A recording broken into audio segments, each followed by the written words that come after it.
Hello guys! Welcome once again sa aking YouTube channel. Mga kaibigan, ang gagawin natin ngayon ay ginataang mais. Okay? Ang ingredients ng ating ginataang mais, we have of course malagkit, kalahating kilo. Tapos meron tayong 2 cups of brown sugar.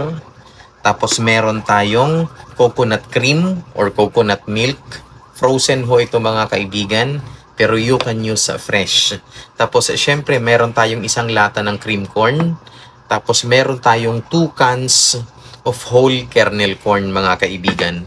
Friends, before that, please do not forget to subscribe on my YouTube channel and please share. Thank you. So guys, ngayon, uhugasan na natin yung ating malagkit.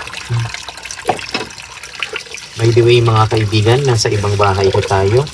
Kaya iba yung settings natin, iba yung setup natin. So guys, pag nahugasan na natin, pausasalang lang natin kaagad sa ating kalan. Ito, luto na yung ating malagkit. Ilalagay na natin yung ating mga ingredients.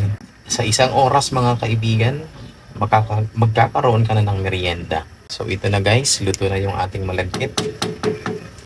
Maglalagay na tayo ng kernel corn. Yung ating isa pang kernel corn. Pahaluin natin. We will mix this well. Next, yung ating cream corn mga kaibigan. We will add our sugar. Lalagay na natin yung ating coconut cream.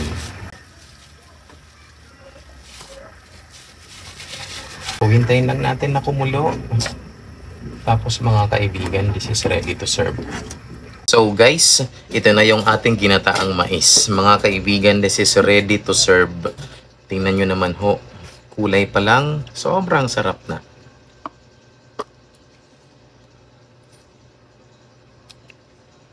Okay?